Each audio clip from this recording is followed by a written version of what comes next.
અને ખૂબ આનંદ થાય કે યુવાન ચેતનાઓ હવે કથાના, ધર્મના, આધ્યાત્મના મુખ્ય પ્રવાહો સાથે જોડાતી જાય છે.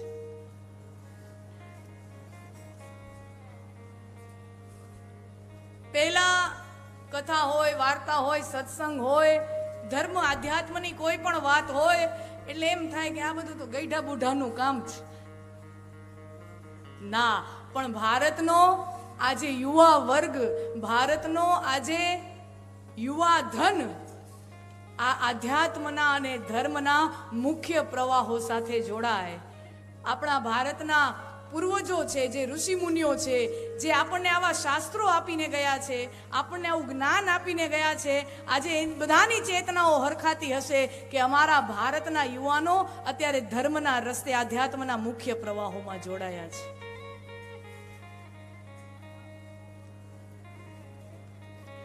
અને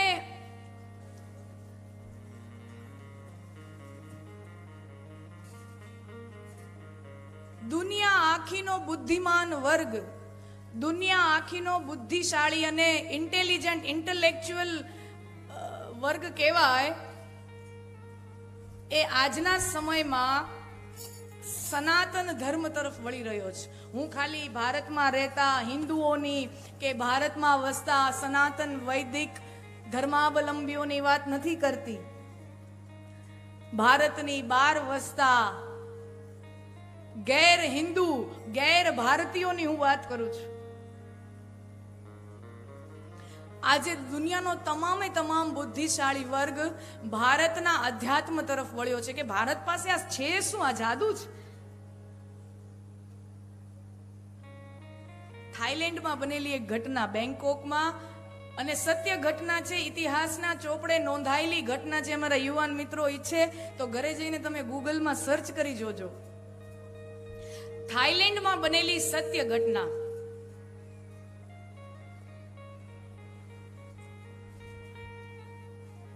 થાઈલેન્ડમાં બુદ્ધ ભગવાન, બૌદ્ધ ધર્મ, ખેર બુદ્ધ ભગવાન જન્મ તો ભારતમાં, પછી આસપાસના પૂર્વોત્તર જેટલા પણ દેશો છે ત્યાંથી ફરી અને આ બાજુ જાપાન, ચીન, જાપાન, આટલી જગ્યાએ થઈને ફર્યો છે.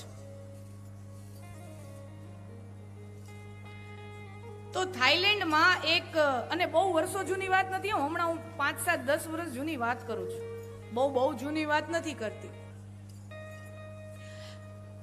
બુદ્ધ ભગવાનની આમ સેંકડો ફૂટ ઊંચી માટીની મૂર્તિ, બહુ ઊંચી માટીની મૂર્તિ, અને સેંકડો વર્ષોથી માટીની મૂર્તિ પૂજાતી હતી. આખા એ વિસ્તારની અંદર લોકો, ભાવિક લોકો ક્યાંયથી દેશ વિદેશથી મૂર્તિના દર્શન કરવા આવે અને માનતાઓ માને અને જે પોતાની આસ્થા અનુસાર. પણ મહિમા બહુ. હવે બન્યું એવું કે શહેરનો વિકાસ થયો તો બરોબર વચ્ચેથી ગવર્મેન્ટને મોટો હાઈવે કાઢવો હતો. ટાઉન પ્લાનિંગ હોય, સિટી પ્લાનિંગ હોય, એવું બધું હોય. અને બરોબર જ્યાં શહેરનો, પહેલા તો નાનકડા ગામો હોય, એમાંથી મોટા શહેરો થતા જાય. તો એ મોટો શહેરનો વિકાસ થઈ ગયો અને બરાબર ત્યાંથી વચ્ચેથી એક હાઈવે પસાર કરવો પડે એવી જરૂરિયાત. શું રસ્તો કાઢવો? કારણ કે લોકોની આસ્થા છે આ માટીની મૂર્તિમાં. પછી ગવર્મેન્ટે પોતે ખર્ચો આપી અને એક ભવ્ય નવા મંદિરનું નિર્માણ કર્યું બીજે ઠેકાણે. અને આ જગ્યાએ કે જ્યાં એ અવરોધ બનતો હતો રસ્તાની અંદર, ત્યાંથી ભગવાનની માટીની મૂર્તિ લઈ, ખૂબ જહેમતથી, સાચવણીથી માટીની મૂર્તિ લઈ હજારો લોકો, 30-40 હજાર લોકો ભેગા થયા અને શોભાયાત્રા કાઢી.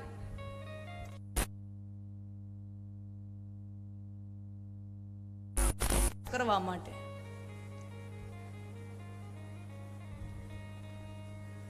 અને શોભાયાત્રા,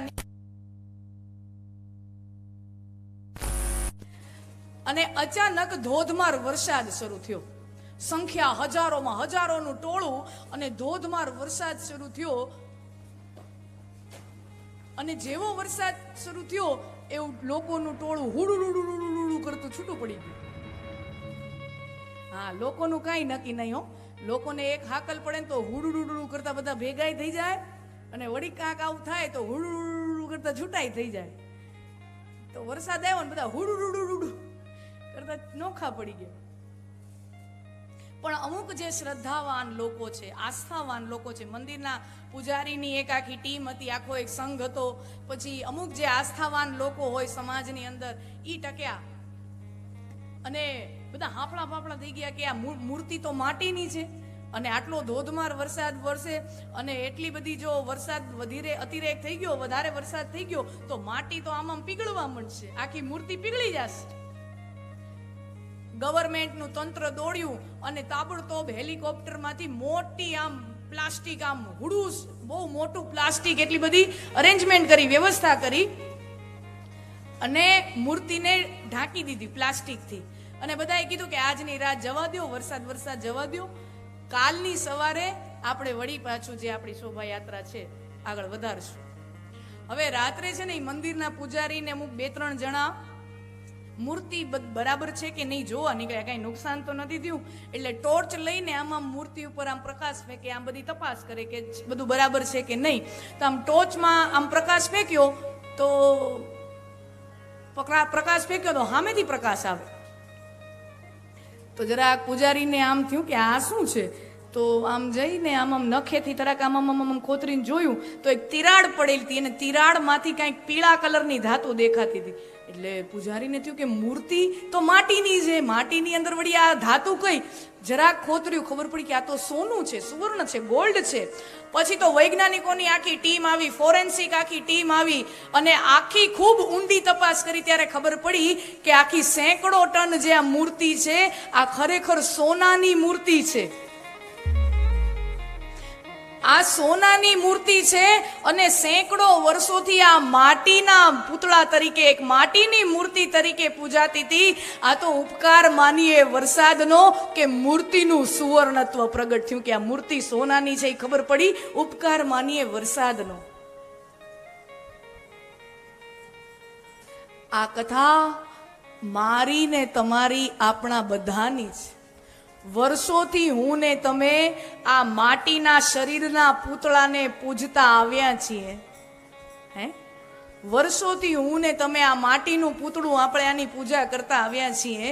આ તો ઉપકાર માનીએ આવી ભાગવત જેવી કથાઓનો, રામકથા જેવા સત્સંગનો, આવી કથાઓના સત્સંગનો કે એનો વરસાદ આપણી ઉપર થાય અને આપણને ખબર પડે કે આપણો આત્મા કેટલો સોનાનો છે, આપણો માયલો સોનાનો છે.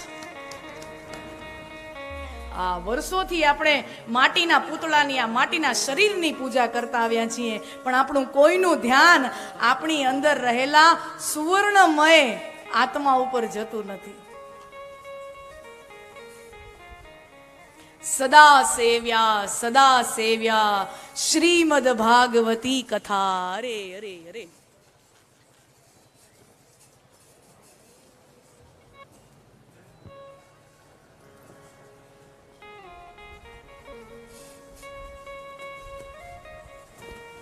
હાલો, ખબર નહીં છે શું આ વિસ્તારમાં, આ જામનગર પંથકમાં જ્યારે અમારી કથા હોય ને, અમારી સાથે આ 3જો પ્રસંગ બનેલો છે. કૃષ્ણ જન્મનો દિવસ હોય અને લાઈટ વહી જાય. અમારા જામનગરના ભાઈઓ બધા આવ્યા છે, મનસુખભાઈનો પરિવાર, આખો ચૌહાણ પરિવાર, ખૂબ મોટી જામનગર શહેરમાં ખૂબ સરસ મજાની કથાનું આયોજન કર્યું. એમને ત્યાં જ્યારે કૃષ્ણ જન્મનો દિવસ બધું નોર્મલ, અને અમારે તો લાભ પાંચમ દિવાળી પછીનો સમય. હવે ત્યારે તો વરસાદ હમણાં ન આવવો જોઈએ, બરાબર, ત્યારે તો સાવ ન આવવો જોઈએ. ખબર નહીં, બધું વાતાવરણ તડકાવાળું ને એવું બધું સરસ મજાનો શિયાળો શરૂ થયેલો ને એવું વાતાવરણ ને તડકો મીઠો. અને ખબર નહીં આ ચોથો દિવસ કૃષ્ણ જન્મ ક્યાંથી આવ્યો. ઘટાટોપ વાદળાઓ આવી જાય ને ઘટાટોપ આમ એવો પવન વાય અને લાઈટ આવે, લાઈટ જાય, લાઈટ આવે. આ જામનગર પંથકની 3જી કથામાં આવતી. દ્વારકાધીશ અહીંયા નજીક થતો હશે, કદાચ આ એનો પ્રભાવ હશે. હા, બીજા કોઈ વિસ્તારમાં નથી થતું. જામનગર પંથકમાં 3જી કથા છે. અને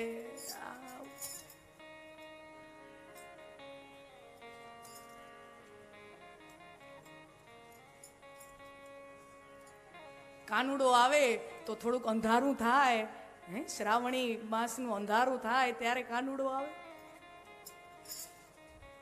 સદા સેવ્યા શ્રીમદ ભાગવતી કથા. જો અહીંયા કીધું વ્યાસજીએ કે સદા સેવ્યા, સદાનું સદા માટે આ ભાગવતી કથાનું સેવન કરો.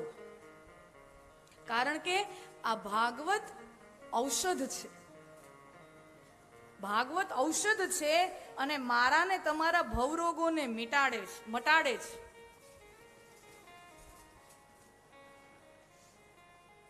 એટલે કીધું સદા સેવ્યા. એક વાર નહીં, પાછું 2 વાર ઘસીને કીધું સદા સેવ્યા. કોક વસ્તુ મહત્વની હોય ને તો આપણે 2 વખત ઘસીને બોલીએ.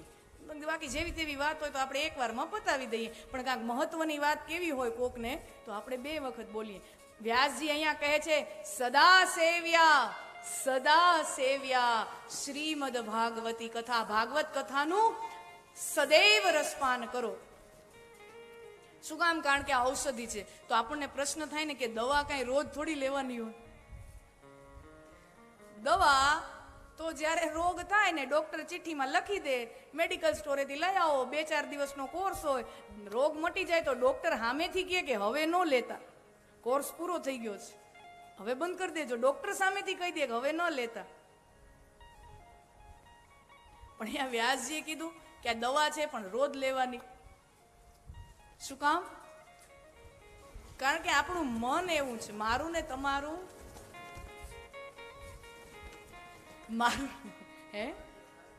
કાનુડો આવે છે જો આ બધા એના રૂમ ઝૂમ નુપુર સંભળાય, મોહન મારો આવે છે, જુઓ મંગલ ઘંટ સંભળાય, મોહન મારો આવે છે, એની સ્વારીના પડઘા સંભળાય.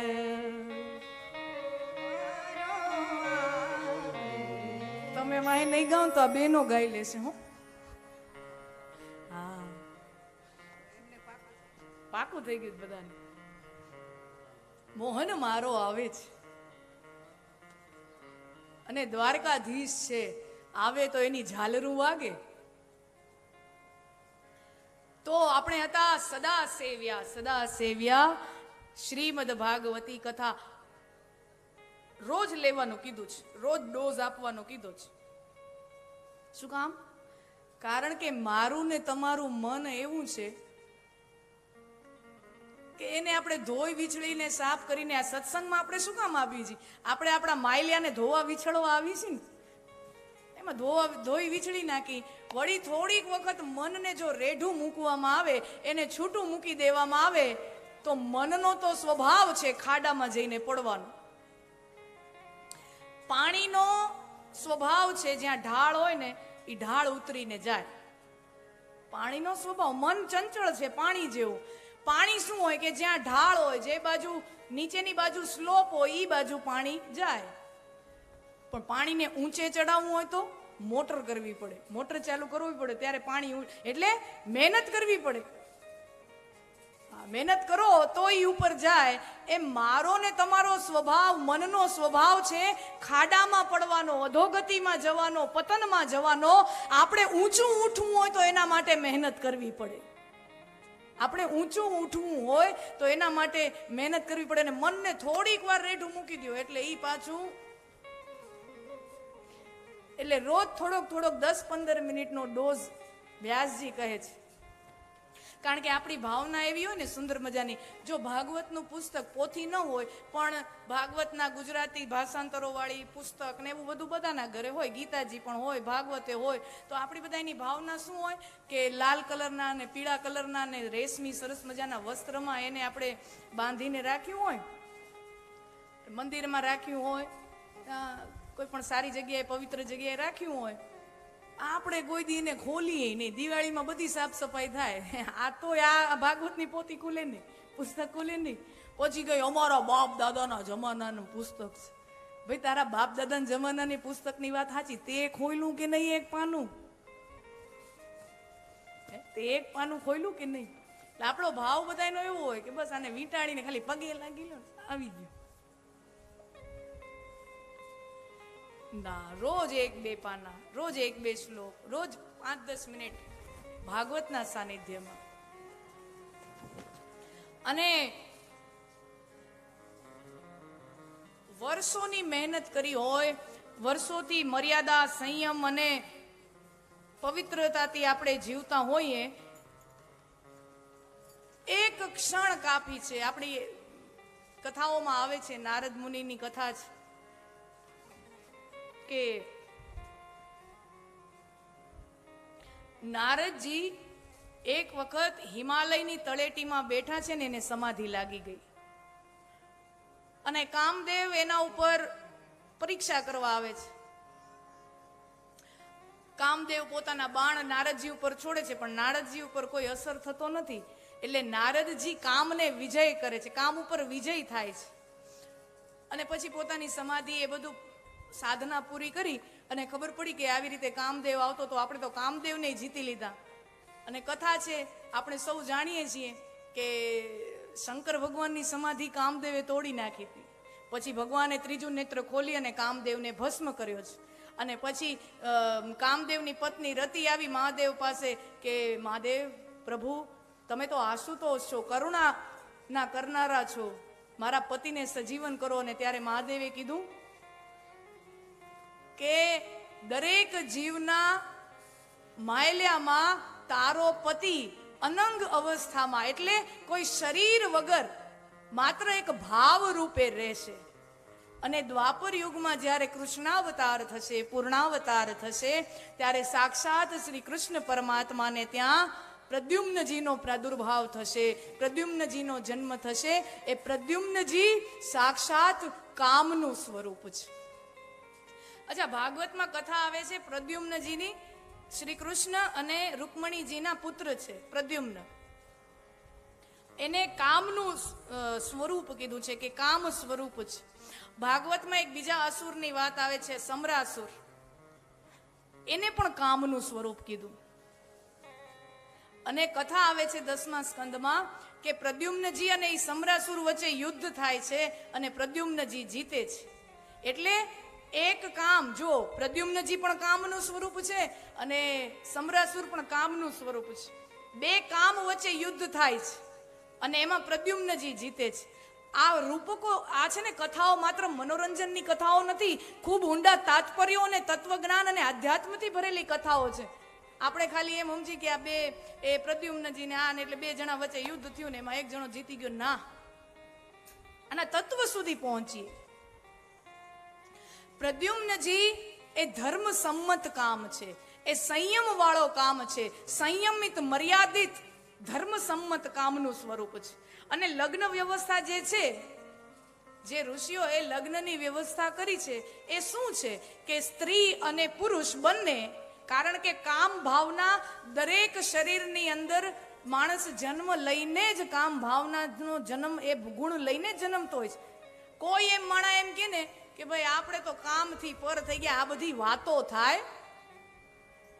કામથી પર થઈ શકાતું નથી. આ બધી વાતો થાય મોટી મોટી, બાકી કામથી પર થઈ શકાતું નથી.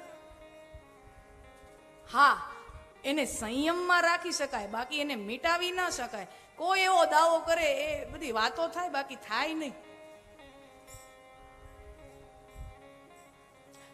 કામ જે ભાવ છે, જે દરેક સ્ત્રી અને પુરુષની અંદર છે, એ કામ ભાવનાને દબાવવી અને મિટાવવી એ માત્ર અશક્ય જ નથી, એ બહુ ડેન્જર છે. એ ખાલી અશક્ય છે એટલું જ નથી, એ બહુ ડેન્જર છે. પણ સામે બીજી બાજુ કામને નાથવો, એને સંયમમાં લેવો, એ શક્ય પણ છે અને કલ્યાણકારી પણ છે, શ્રેષ્ઠ છે.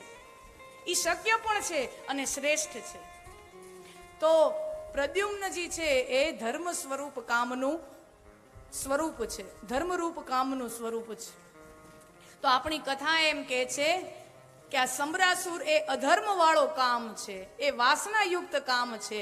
તો આપણે જીવનમાં શું કરવાનું છે કે ધર્મરૂપી કામથી અધર્મરૂપી કામ વાસનાને નાથવાની છે, અને મર્યાદાવાળા કામ સંયમવાળા ધર્મ સંયમવાળા કામને મારે ને તમારે આપણા જીવનમાં ઉતારવાનો છે. અને એટલા માટે લગ્નની વ્યવસ્થા આપણા ઋષિમુનિઓ આપતા ગયા છે. દરેક સ્ત્રી અને પુરુષ કામ ભાવના સાથે જન્મે છે, તો એ બંનેની જરૂરિયાતો એકદમ સમ્યક રીતે કામને સંયમમાં રાખીને જરૂરિયાતો સંતોષાઈ જાય અને ધર્મ વહનનું સમાજનું નિર્વાહ થાય. એના માટે આપણા ઋષિમુનિઓ કેવી સરસ મજાની લગ્ન જીવન જેવી સંસ્થા આપીને ગયા છે.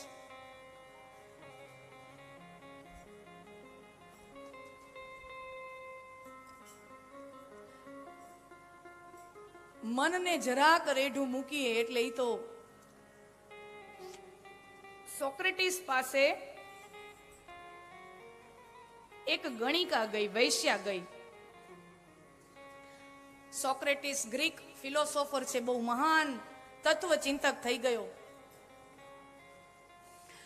સોક્રેટિસનો શિષ્ય પ્લેટો, પ્લેટોનો શિષ્ય એરિસ્ટોટલ, એરિસ્ટોટલનો શિષ્ય સિકંદર. આપણે સિકંદર કહીએ છીએ ને, સિકંદર રાજા આવ્યો તો આખી દુનિયાને જીતવા માટે. એ ખરેખર સિકંદરના શિષ્યના શિષ્યનો શિષ્ય, એ પરંપરામાંથી આવે. તો સોક્રેટિસ પાસે એક વૈશ્યા ગઈ, ગણિકા ગઈ, અને કીધું કે તમે તો બહુ મોટા વિચારક છો, બહુ મોટા તત્વજ્ઞાન છો, તમારા ને મારામાં ચડિયાતું કોણ? અને સોક્રેટિસના તો કેટલા બધા શિષ્યો છે, કેટલા બધા શિષ્યોને એને પોતે તૈયાર કર્યા છે, એક ગુરુ છે. અને ઓલી વૈશ્યા કે તમારામાં ને મારામાં ચડિયાતું કોણ, શ્રેષ્ઠ કોણ? તો સોક્રેટિસે એક પલભર ગુમાવ્યા વગર તરત જ જવાબ આપ્યો, મારા ને તારા વચ્ચે જો મુકાબલો થાય તો તું જીતી જા, તું વધારે પાવરધી છો, તારામાં વધારે તાકાત છે. શિષ્યો બધા કે આવું કેમ કહો છો ગુરુજી? તો કે આટલા શિષ્યોને, આટલા સેંકડો શિષ્યોને એનું જીવન ઉન્નત બને, એનું જીવન ચારિત્રવાન બને, એનું જીવન ધર્મવાન બને, એના માટે મારે વર્ષોના વર્ષોની મહેનત કરવી પડે, વર્ષોનો સત્સંગ કરવો પડે, ત્યારે આટલા શિષ્યો તૈયાર થાય, એનું ચરિત્રનું નિર્માણ થાય. અને આ ગણિકામાં એવી શક્તિ છે કે એની પાસે 5 મિનિટનો એ સંગ કરે તો આધ્યાત્મના ઉન્નત શિખર ઉપર પહોંચેલો મારો શિષ્ય 2 મિનિટમાં પાછો શિખર ઉપરથી નીચે પડી જાય એવી તાકાત આ ગણિકાની અંદર છે. એને 5 મિનિટ લાગે, મને વર્ષોની મહેનત લાગે મારા શિષ્યને ઉપર લઈ જતા.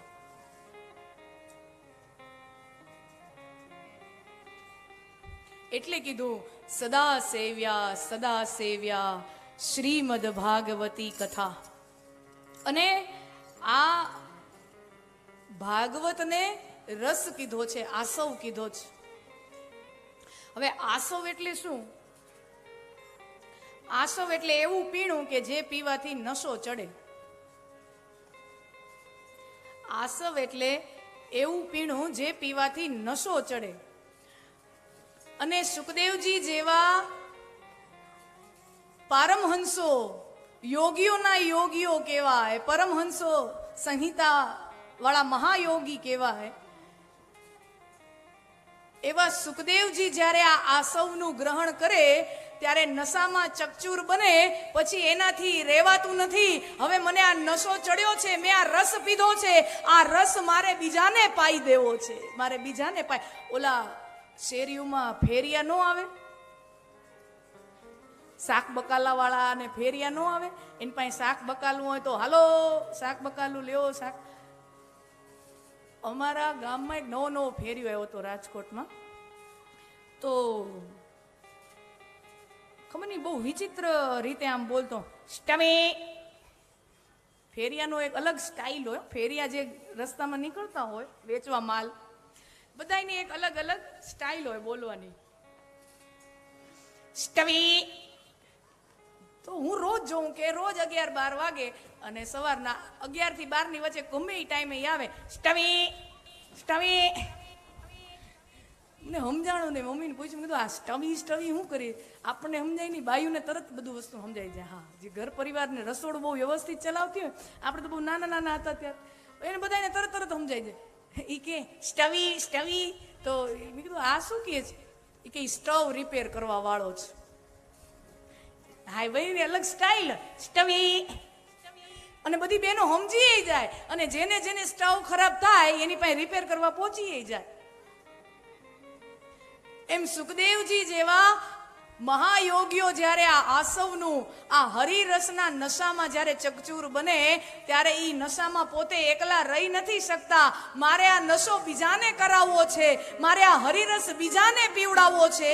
એમ ફેરિયાની જેમ સુખદેવજી હા ભાગવતની કથા લઈને, ભાગવતનું અમૃત લઈને મારીને તમારી પાસે આવે. ફેરિયા, અમે બધા ફેરિયા જ કહેવાય. બરોબર ને વલ્લભભાઈ? અમે બધા ફેરિયા જ કહેવાય. ફર્યા રાખીએ, અહીંયાથી વાન, વાંથી વાન, વાંથી વાં, આજે આ ગામ, આજે વાં ગામ, આજે વાં ગામ, ફર્યા જ રાખી ફેરિયા. હાલે આપણે ન હોય તો નો હાલે. આપણા કંટ્રોલમાં બધું, આપણા કંટ્રોલમાં આપણા પેટનું પ્રેશર એ નથી. હા, દુનિયા કઈ આપણા કંટ્રોલમાં નથી. આપણા કંટ્રોલમાં આપણું પોતાનું શરીર નથી. દુનિયામાં કાંઈ કંટ્રોલમાં નથી. અને અહીંયાથી વયા જાય ને તો દુનિયાને 1% ફરક પડે એમ નથી. પાણીનો ગ્લાસ હોય, પાણીનો ગ્લાસ, એમાં તમે આમ આંગળી ડૂબાડો, આખો પાણીનો ગ્લાસ ભરેલો હોય, બરોબર? તો એમાં કાંઈ જગ્યા તો હોય નહીં, પણ તેમાં આંગળી નાખો તો એટલી આંગળીની જગ્યા થઈ જાય ને. પાણીમાં ખાડો થાય અને એટલી જગ્યા થઈ જાય. વળી તમે આમ આંગળી કાઢી લ્યો તો હું કઈ આ ખાડો એમને પડ્યો રહીએ? ઈ એમને ખાડો પડ્યો રહીએ? ઈ તો પાણીથી ભરાઈ જાય. એમ હું ને તમે અહીંયા આવ્યા, આપણી જગ્યા થઈ ગઈ, હું ને તમે વયા જાશું ત્યાં બધા ખાડા પુરાઈ જવાના છે. અહીંયા કોઈનું કાંઈ ખાડા રહેતા નથી, કોઈની કોઈ ખામી રહેતી નથી. એટલે જ્યારે જેટલો સમય છીએ, હે તે હરિનો રસ પીજીએ, પીજીએ, હે તે હરિનો રસ પીજીએ.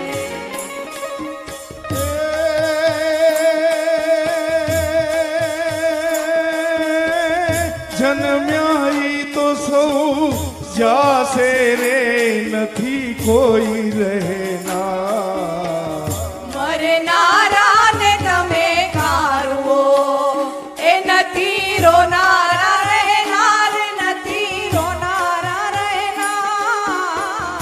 હે તે હરિનો રસ પીજીએ, પીજીએ, હે તે હરિનો રસ પીજીએ. જન્મ્યા ઈ તો સૌ જાશે રે.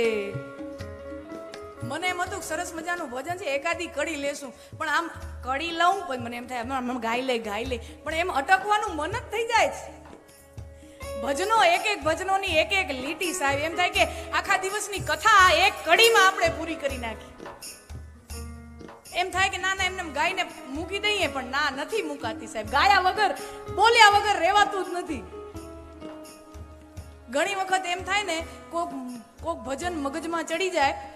તમને બધાને અનુભવ હશે, કોક ભજનની ધૂન છે ને આ મગજમાં આમ ચડી જ જાય. પછી તમે રોટલી ગણતા હો, વાસણ ધોતા હો, કપડાં ધોતા હો, એ તમે ગાયા જ રાખો. અને અમારો અનુભવ છે, અમને રાત્રે કાંક એવી એમ ધૂન અહીંયા આમ ચડી જાય ને, પછી એમ થાય કઈ હવાર ઉગે, કઈ બીજો દી થાય, આ ભજન મારે વહેંચવું છે, આ ભજન મારે વહેંચવું છે.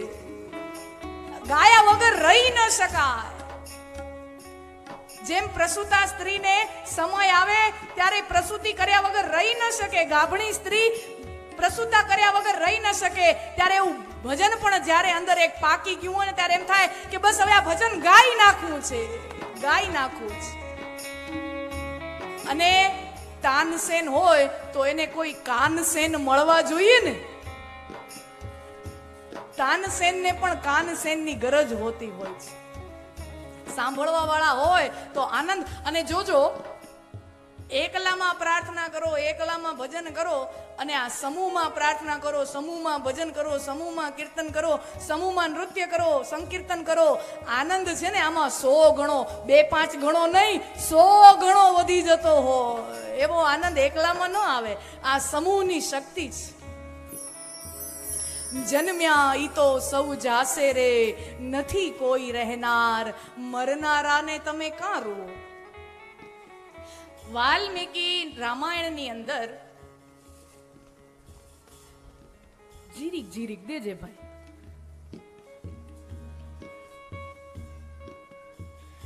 વાલ્મીકી રામાયણની અંદર પ્રસંગ છે, આપણે સૌ જાણીએ છીએ કથા, કે રામ સીતા લખન વનવાસમાં છે અને પાછળ દશરથજીનું મૃત્યુ થાય છે. અને પછી ભરત અને માતાઓ અને સુમંતજી રામ ભરત મિલાપ થાય છે. પ્રસંગ આપણે બહુ જાણીએ છીએ. અને પિતાનું મૃત્યુ થયું છે પછી આ બંને ભાઈઓ પહેલી વાર મળે છે અને ભરત રામને સમાચાર આપે છે કે રામ ભાઈ, મોટા ભાઈ પિતાજી હવે નથી રહ્યા. અને ભરત ત્યારે ચોધાર આંસુએ રૂએ, કારણ કે નાનો ભાઈ હોય ને, અને જ્યારે ઘરમાં આવો પ્રસંગ બની જતો હોય અને એને એવો કોઈ વડીલ મળી જાય, પછી ભાઈ છે, મોટો ભાઈ છે ને, એ બાપ બરાબર લાગે. અને ભરતજી દશરથ પાસે, રામ ભગવાન પાસે ગયા અને કહે છે પિતાજી હવે નથી રહ્યા. અને ભરતજી ખૂબ રૂએ, ખૂબ રૂએ. થોડીક વખત તો ભગવાનને આંસુ આવ્યા.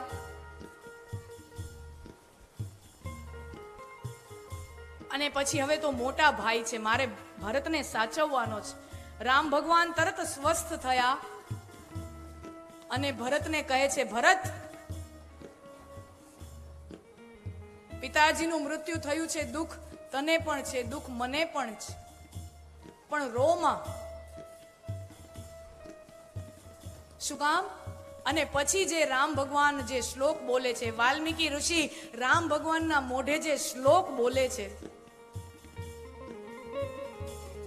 કે જેવી રીતે પર્વત ઉપરથી ઉતરતી નદી જ્યારે પર્વત ઉપરથી ઉતરે છે અને જ્યારે નદી સ્વરૂપે નીકળે છે, ત્યારે ઈ જ દિવસથી ઈ સતત અને સતત સમુદ્ર તરફ ગતિ કરે છે.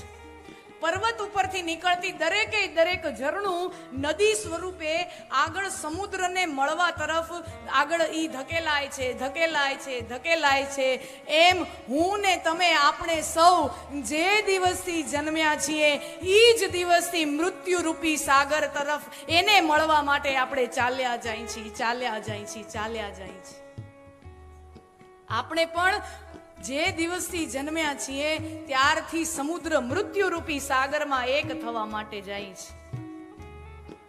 અને રામ આગળ શું કહે છે? બહુ આ વિચાર કરો, વાલ્મીકી રામાયણ એટલે આખી દુનિયામાં સૌથી પહેલા કોઈ સાહિત્યની રચના થઈ હોય, સૌથી પહેલા કોઈ કાવ્યની રચના થઈ હોય આખી દુનિયામાં. અને હું નથી કહેતી આખી દુનિયા માને છે, આ એ છે આ વાલ્મીકી રામાયણ. રામકથા એ દુનિયામાં સૌથી પહેલું રચાયેલું કાવ્ય છે, સૌથી પહેલું રચાયેલું સાહિત્ય છે. એનાથી પહેલા કોઈ ગ્રંથની રચના નથી થઈ. નાનકડી ટૂચકા જેવી કવિતાઓની રચના નથી થઈ. વિદેશના લોકોને, પશ્ચિમને તો કોઈ ભાષા નહોતી આવડતી, આદિવાસી જીવન જીવતા હતા. ઈ સમયના આપણા ઋષિઓ આવી ફિલોસોફી આપણને આપી ગયા છે, આવા કાવ્યો, આવા મહાકાવ્યો, આધ્યાત્મના મહાકાવ્યો મને ને તમને આપી ગયા છે. અને પછી રામ આગળ શું બોલે છે કે ભરત, મારે ને તારે ખાલી પિતાજીનું નથી રોવાનું કે પિતાજી ચાલ્યા ગયા, મારે ને તારે આપણું પણ રોવાનું છે. અને પિતાજીના મૃત્યુનું સ્મરણ કરીને આપણે પણ એ સ્મરણમાં રાખવાનું છે કે મારી ને તારી પણ એક દિવસ આ જ ગતિ થવાની છે. આપણે ત્યાં સ્મશાન યાત્રા, જુઓ, કોઈના લગ્નમાં તમે ન જાઓ તો ચાલે.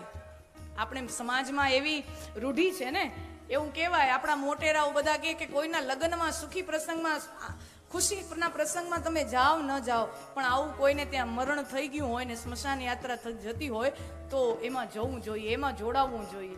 અને કહેવાય છે કે સ્મશાન યાત્રામાં એક એક ડગ ચાલો તો અનેકો અનેકો યજ્ઞના પુણ્ય મળે. સ્મશાન યાત્રામાં મૃતદેહને કાંધ આપવાનું આપણે અનેકો અનેકો યજ્ઞ થાય એટલું ફળ એ કાંધ આપવામાં આવે, કાંધ આપવામાં એટલું ફળ મળે. અને એટલું જ નહીં, હું ને તમે આમ રસ્તે ચાલ્યા જતા હોઈએ અને રસ્તામાં અચાનક જ એ શબવાહિની જતી હોય, શાંતિ રથ જતો હોય, તો આપણે જે પણ કાંઈ કરતા હોય 1 મિનિટ અડધી મિનિટ આપણે આપણું સ્કૂટર, આપણે આપણી ગાડી તરત ત્યાં ઊભી રાખી અને એક વખત એને રામ રામ કહી અને પછી જ આપણે એમ કહેવાય, આપણા વડીલોએ એ શીખ આપી છે કે ક્યારે એમને આમ આગળ વટીને ન વયું જવાય. ગમે એની તમે ઓળખતા હો ન ઓળખતા હો, ઘણા એમ કે ને આપણે ક્યાં ઓળખી છીએ, રોજ કેટલાય જન્મે ને રોજ કેટલાય મરે, આપણે ક્યાં ઓળખી છીએ. નહીં, ઉભા રહ્યો, પ્રણામ કરો. આ આપણી સંસ્કૃતિ છે, આપણી પરંપરા છે. અને જેમ તેમ નથી, આની અંદર બહુ અર્થ છે. એકેય કર્મકાંડ, આ તો કર્મકાંડ પણ નથી, આ તો એક રિસ્પેક્ટ છે, આદર છે. પણ એકેય કર્મકાંડ ખોખલા નથી, દરેક કર્મકાંડ રૂપક સમજાવે છે. પણ આ તો એક ઈશ્વરના ખોળામાં જતા ઈ જીવને છેલ્લી વાર પ્રણામ. તમે ઓળખો ન ઓળખો, અડધી સેકન્ડ ઉભા રહીને એને પ્રણામ કરો. શું કામ? કારણ કે ભાઈ, તે મરીને મારા મોતનું સ્મરણ મને કરાવ્યું છે. તે ખુદ મરીને મને મારા મૃત્યુનું સ્મરણ કરાવ્યું છે. હું તો આ સંસારના પ્રપંચોમાં, સંસારની મારી તારીમાં, આ સંસારના કાદવમાં એવો ફસાઈ ગયો કે હું તો ભૂલી ગયો કે મારે એક દી મરવાનું છે. આ તો તારી સબવાહિની જાય છે, શાંતિ રથ જાય છે, તારું મૃત્યુ જોઈને મને મારા મૃત્યુનું સ્મરણ થયું કે મારી પણ આ જ ગતિ થવાની છે. એટલે આપણે ત્યાં એને પ્રણામ કરવાની પરંપરા છે. જન્મ્યા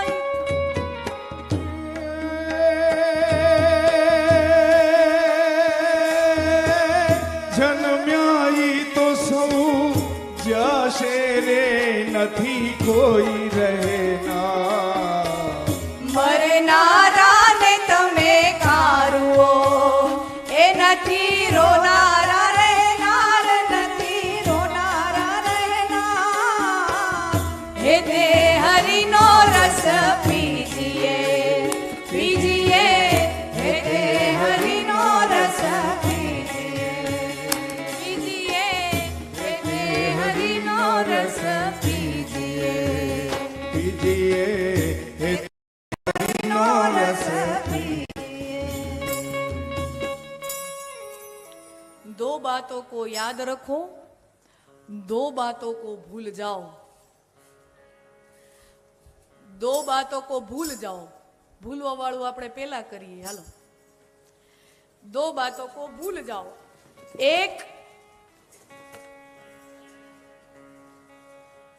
एक अपनी नेकी और दूसरों की बदी.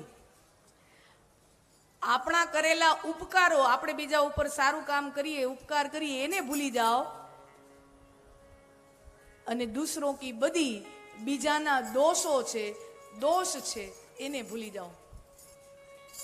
હા, બીજાના દોષ તો એ તો હાલો હજી કદાચ ભૂલવા હોય તો 2-4 સેકન્ડ ભૂલીએ જવાય, પણ આપણે કોઈ માથે ઉપકાર કર્યો એ તો ભૂલાતું જ નથી પાછું. હા, આપણે આમ ફાયટા ફરીએ કોકને કઈ, ઓલો છે ને જેદી બહુ હલવાઈ ગયો તો ને, હા, એ બહુ હલવાઈ ગયો તો ને તેથી વગર વ્યાજે 10 લાખ રૂપિયા મેં એને દીધા હતા. અને અત્યારે જોઈ ક્યાંનો ક્યાં પહોંચી ગયો છે. એ વાત જુદી છે કે હવે બહુ ધ્યાન દેતો નથી આપણે બાજુ, પણ આપણે તેથી એને મદદ ન કરી તો એનો કેસ ખતમ હતો ભાઈ. હા, જેલ બેલમાં હોયું જાય એવી સ્થિતિ હતી. આપણે એને તેથી વગર વ્યાજે 10 લાખ દીધા. અને એના કોઈ વખાણ ન કરે ને તો એની અપેક્ષાઓ ગવાય. એની અપેક્ષાઓ શું હોય કે ઓલાએ પોતાની હાજરી હોય ત્યારે બધી જગ્યાએ કહેતું ફરવાનું, આ કાકાએ મને મદદ કરીને, આ ભાઈએ મને મદદ કરીને 10 લાખ રૂપિયા મને કોઈ નહોતું તે દીધા, મને આને 10 લાખ રૂપિયા વગર વ્યાજે દીધા. એટલે એને લીધે આપણે જે છીએ ને અત્યારે આમ છીએ. એની હાજરી હોય ને એટલે ઓલાય ફરજિયાત આ બધાને કહેતો હોય તો એ ઓલો કહે ખરો કે આ દીધા દીધા દીધા. પછી માણા કાંઈ વર્ષોના વર્ષો 10-20 વર્ષ થોડું ઈ નહીં બોલ્યા રાખે. ઓલો જેથી બોલવાનું બંધ કરે તેદીથી આને માઠું લાગવાનું શરૂ થાય. બોલો હવે તો આપણી બાજુ આપણી કદરે કરતો નથી, પણ કેટલી વાર બોલે, કેટલી વાર બોલે. પછી ઓલો નો બોલે ને એટલે પછી પોતે બોલવાનું ચાલુ કરે. ઈ પોતે બધાને કહેતો ફરે, હા મેં દીધા તા, મેં બધા બકરી મેં દીધા.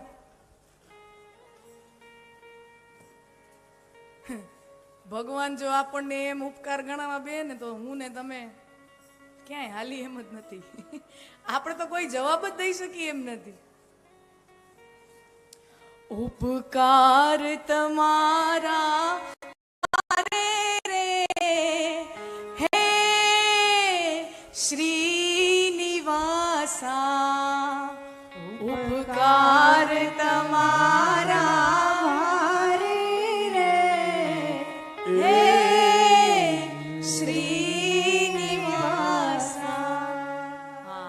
હજી કોઈને એમ થતું હોય કે એના કાંઈ ઉપકાર નથી ને આપણે બધું છીએ આપણા દમખમ ઉપર જ છીએ, તો બહુ સમય નથી, હજી 4-6 મહિના વર્ષ જ ગયું છે. આપણને એમ થતું હોય ને કે આપણે માણસો વિજ્ઞાનને જાણીએ ને ટેકનોલોજીને જાણીએ ને આપણે આપણા દમ ઉપર બધું મેળવી લઈએ ને, હા આ ઓક્સિજન એટલો મફતમાં મળે છે ને, આપણે એનો ઉપકાર માનવો. ટનો ને ટનનો, સેંકડો ટનનો ઓક્સિજન મને તમને એમને મળે છે. તેથી 1-1 કિલોના બાટલામાં 2-2 કિલોના બાટલામાં કોકને ભાઈ સાહેબ કરીને પગે પડવું પડતું હતું.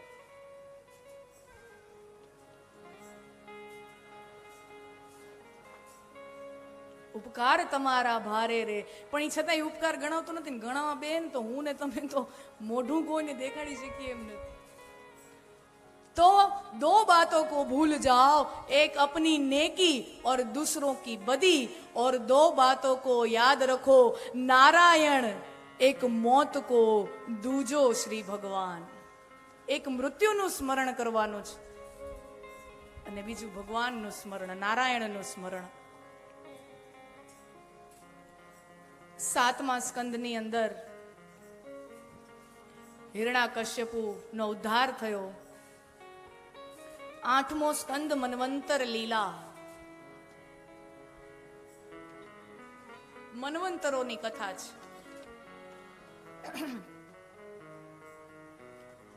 મન્વંતર લીલા મન્વંતરોની કથા છે. જુઓ, આપણે આપણા શાસ્ત્રની પરંપરા પ્રમાણે 4 યુગ છે: સતયુગ, ત્રેતાયુગ, દ્વાપરયુગ, કળિયુગ. કળિયુગની આયુષ્ય 4,32,000, દ્વાપરની એનાથી ડબલ 8,64,000, ત્રેતાની 12,96,000 અને સતયુગની 17.5 લાખ. સમજો ને, આટલી એની આયુષ્ય છે. 4.5 લાખ, 4,32,000, 4.5 રાખો ને રાઉન્ડ ફિગર, બોલવામાં સરળ. 4.5, 8.5, 12.5, 17.5 આટલાનો ઉમેરો કરો. લોકોને બધું લઈ લે. આપણા ભારતમાંથી સારા એન્જિનિયરો, ડોક્ટરો ચૂસી લે છે, તો આઈન્સ્ટાઈનને પણ લઈ લીધો. તો એને શું કીધું છે કે સમય છે ને સ્થિર નથી. આપણે જેને 24 કલાકનો એક દિવસ કહીએ છીએ, એવું જરૂરી નથી કે આ જે પૃથ્વીના ગોળાની બહાર જાઓ તો 24 કલાકનો જ એક દિવસ હોય. સાપેક્ષ છે. સમય અલગ જગ્યાએ સમય અલગ છે. તો જે આઈન્સ્ટાઈન હજી હમણાં 30-40 વર્ષ પહેલા જે વસ્તુ કહી ગયો 1960માં, 1950ની અંદર, એ વસ્તુ આપણા ઋષિમુનિઓએ કેટલા હજારો વર્ષ પહેલા કીધી છે કે તમારા માટે 1 વર્ષ હોય. મેં હમણાં વાત કરી ને કે આપણા તો યુગોના યુગો કેટલી વખત પૂરા થાય તેથી બ્રહ્માનો 1 દી થાય, અને એવી જ વળી 1 રાત થાય. 1 દી ને 1 રાત મળીને 1 આખો દિવસ પૂરો થાય. એવું તો એનું 100 વર્ષનું આયુષ્ય. ને એનું 100 વર્ષનું આયુષ્ય એટલે નારાયણ ખાલી આંખ ઝપકાવે એટલા બરાબર એનો સમય કહેવાય.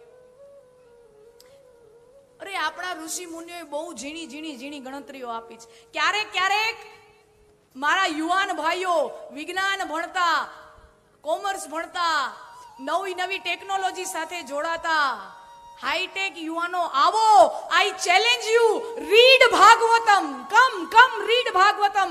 થોડુંક ચાખશો ને તમને એવડું ભાવશે ને તમે આખી થાળી લઈ લેશો. આવો ચાખો, કારણ કે આ છે જ એટલું ચટપટેદાર, એટલું સરસ મજાનું આની અંદર જ્ઞાન ચટાકેદાર છે. તમે જરાક ચાખીને પછી મૂકી નહીં શકો, આખી થાળી આંગળી કરડીને ખાઈ જશો. ગામડામાં નળિયાના ઘરો હોય ને, તો હવે તો બધા પાકા મકાનો હોય, ક્યાંક ક્યાંક દેખાય આપણે હવે, ક્યાંક મોટા ભાગે પાકા મકાનો હોય, પણ નળિયાના ઘરોમાં બધાએ રહેલા છો એટલે બધાને ખબર હોય. નળિયાના જ્યારે નળિયું થોડુંક તૂટી જાય, મોરલો બોરલો હાલી ગયો હોય કે ચાલી જાય, તો નળિયામાં આટલું બાકોરું જેવું પડી જાય. પછી ખબર છે સવારના 10-11 વાગે સુરજ દાદા એમ બધા તો પ્રકાશ હોય, તો એ આટલું બધું બાકોરું પડ્યું હોય, તો એમાંથી જે આમ આવે, આપણે ચાંદરડું કહીએ ને, તો આપણને છે ને એક પ્રકાશનો એક સ્તંભ બની જાય ને એવું આપણને દેખાય. અને એની અંદર છે ને આમ અસંખ્ય કરોડો લાખો આમ રજકણો ઉડતા હોય ને દેખાય. બરાબર, આ અનુભવ બધાએ કર્યો છે? હા જરા કયો તો ખરા. આ બધાએ જોયું છે? બરાબર. આવો આપણે ભાગવતના વિજ્ઞાનની વાત કરી. ઈ ચાંદરડામાં અસંખ્ય લાખો રજકણો હોય. ઈ રજકણ કેવડા હોય? ઈ રજકણ કેવડા હોય? અટલાકી હોય? આનાથી 1000 ગણા ઓછા હોય. વિચાર કરો, સૂર્યમાંથી નીકળતું કિરણ 1,86,000 માઇલની કિલોમીટર પર સેકન્ડ કિલોમીટરે ટ્રાવેલ કરે. સૂર્યમાંથી એક કિરણ નીકળે ને, સૂરજમાંથી એક કિરણ નીકળે ને ધરતી ઉપર પહોંચતા 8 મિનિટ લાગે. સૂરજમાંથી કિરણ નીકળ્યું સવારના પોરમાં. જો કે સૂરજ ક્યારેય આથમતો જ નથી. આ તો આપણું કેવું છે કે સૂરજ આથમ્યો. સૂરજ તો એની જ જગ્યાએ છે, પૃથ્વી ફરે એટલે આપણને એમ લાગે કે આથમી ગયો. બાકી સૂરજ ક્યાંય આથમતો નથી ને ઉગતોય નથી.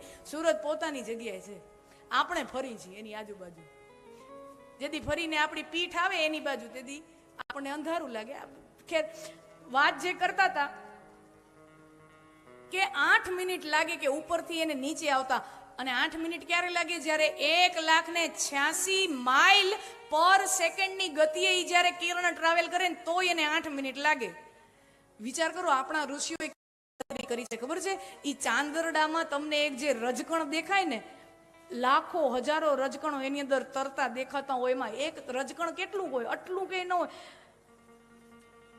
એને ઈ સૂરજનું કિરણ એને વિંધીને આમ ચાલ્યું જાય તો એ કેટલી સ્પીડે અને કેટલી વાર લાગે એની સૂક્ષ્મમાં સૂક્ષ્મ ગણતરી પણ આપણા ઋષિઓ કરીને ગયા છે. આપણા શાસ્ત્રોની અંદર આ ગણતરીઓ મળે છે.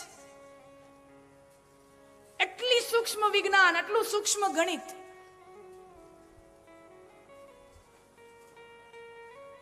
અને બહુ સૃષ્ટિની રચના ખરેખર બહુ અદ્ભુત છે. સૃષ્ટિની રચના ભગવાને કરી.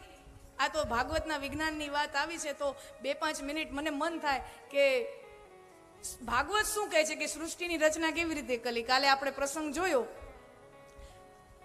તો કહેવાય છે કે અહમ એવા સમે એવા અગ્રે, મારા સિવાય તો બીજું કાંઈ નહોતું, ભગવાને કીધું.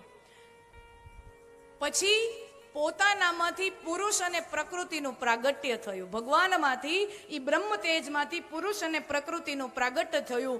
પુરુષે પ્રકૃતિમાં ગર્ભાધાન કર્યું અને પ્રકૃતિમાં કાલ કર્મ નો ક્ષોભ થતા, કાલ કર્મ અને સ્વભાવથી ક્ષોભ થતા સત્વ, રજસ અને તમસ આ ગુણોનો પ્રાદુર્ભાવ થયો. અને એમાં જે તામસ અહંકારમાંથી સૌથી પહેલા 5 મહાભૂતો જન્મ્યા. સૌથી પહેલા 5 મહાભૂતો, પંચ મહાભૂત, જેને આપણે પૃથ્વી, આકાશ, જળ, વાયુ, અગ્નિ જે કહીએ છીએ, તો એમાં સૌથી પહેલા આકાશ. આકાશનો ગુણ છે શબ્દ. આ ભાગવતનું વેદાંત છે, ભાગવતનું સાંખ્ય યોગ છે. તો એમાં સૌથી પહેલું શબ્દ ગુણ વાળો આકાશ પ્રગટ થયો. આકાશમાંથી સ્પર્શ ગુણ વાળો વાયુ થયો. તમે જોજો, વાયુ આકાશનો કોઈ બીજો ગુણ નથી, એક શબ્દ છે, ખાલી એક ધ્વનિની તરંગો એના ઉપર પહોંચી શકે. વાયુ છે, વાયુનો અનુભવ થાય સ્પર્શથી. તો વાયુનો ગુણ છે સ્પર્શ. વાયુમાંથી થયું રૂપ ગુણ વાળું તેજ. વાયુમાં તમે તેજ ગુણ નથી, રૂપ ગુણ નથી, કારણ કે વાયુને જોઈ ન શકાય, પણ ત્વચાને અનુભવ થાય. પણ અગ્નિ જે છે, તેજ જે છે, એનું રૂપ છે, એને જોઈ શકાય. તો વાયુમાંથી પ્રગટ થયું તેજ. તેજનો ગુણ કયો? રૂપ. હવે તેજમાંથી પ્રગટ થયું જળ. જળ, જળનો ગુણધર્મ છે રસ. અગ્નિનો સ્વાદ ન હોય, અગ્નિમાં કોઈ રસ ન હોય, અગ્નિમાં કોઈ સ્વાદ ન હોય, પણ જળમાં રસ છે. અને જળમાંથી થઈ પૃથ્વી. એટલા માટે જુઓ, વરાહ અવતારમાં જ્યારે હિરણ્યકશિપુનો ભાઈ હિરણાક્ષ જ્યારે પૃથ્વીને પાણીમાં લઈને પાતાળમાં લઈ જાય છે, ત્યારે ભગવાન પાતાળમાંથી પૃથ્વીને પોતાના દાંતરડા ભૂંડ સ્વરૂપે, શુકર સ્વરૂપે, વરાહ સ્વરૂપે પરમાત્મા અવતાર ધારણ કરે છે. ત્યારે પોતાના દાંતરડામાં પૃથ્વીના ગોળાને લઈ અને પાણીની બહાર કાઢે છે, પાતાળની બહાર કાઢે છે. હવે જુઓ, શબ્દમાંથી વાયુ, આકાશમાંથી વાયુ, વાયુમાંથી અગ્નિ, અગ્નિમાંથી જળ, જળમાંથી પૃથ્વી, આ બધાના ગુણ જોયા. હવે બાપ જે હોય ને, બાપ, એના ગુણ એના દીકરામાં આવે. તો આકાશનો દીકરો છે વાયુ, તો વાયુમાં પોતાનો ગુણ સ્પર્શ ગુણ તો છે જ, પણ બાપનો ગુણ શબ્દ ગુણ પણ છે. એટલા માટે અવાજ છે એ વાયુના તરંગો દ્વારા પસાર થતા હોય. વાયુનો દીકરો જળ, તેજ. વાયુનો દીકરો તેજ, એટલે તેજમાં પોતાનો ગુણ રૂપ તો છે, પણ સાથે સાથે પોતાના દાદા અને પરદાદાનું ગુણ, એટલે કે સ્પર્શ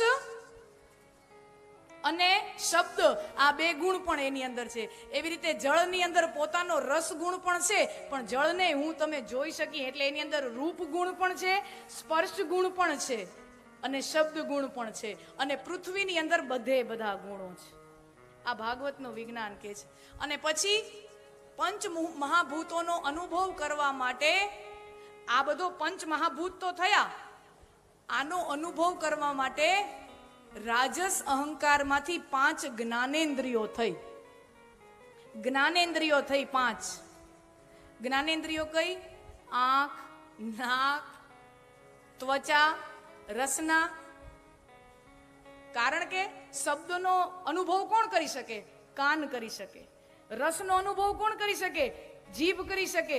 ગંધનો અનુભવ કોણ કરી શકે? નાક કરી શકે. સ્પર્શનો અનુભવ કોણ કરી શકે? ત્વચા કરી શકે. એટલે આ જ્ઞાનેન્દ્રિયો છે, આ સેન્સરી ઓર્ગન છે. હવે જો જ્ઞાન મળે તો ઈચ્છા જાગૃત થાય. કોઈ પણ જ્યારે આપણને જ્ઞાન મળે ત્યારે ઈચ્છા જાગૃત થાય. કોઈક સરસ મજાની જલેબી આમ પડી હોય તો એ જલેબી જોઈને જ લાલચ થાય ખાઈ. સરસ મજાનો શાકનો વઘાર થતો હોય, સુગંધ આખા ઘરમાં સોડમાં આવે, બધા આમ રસોડામાં પહોંચી જાય. નાના નાના ટાબરિયાઓ, શું બનાવ્યું મમ્મી, શું બનાવ્યું, શું બનાવ્યું? શું કામ? કારણ કે સુગંધ, જ્ઞાન થયું કાંઈક સરસ છે, એટલે ઈચ્છા જાગૃત થાય. તો હવે જ્ઞાનેન્દ્રિયો બની ગઈ અને ઈચ્છા થઈ, અને ઈચ્છાને પૂરી કરવા માટે ક્રિયા કરવી પડે. કર્મ વગર ઈચ્છા પૂરી ન થાય. એટલા માટે પરમાત્માએ 5 કર્મેન્દ્રિયો બનાવી. હાથ, પગ, મોઢું, મળદ્વાર, મૂત્રદ્વાર, આ 5 કર્મેન્દ્રિયો.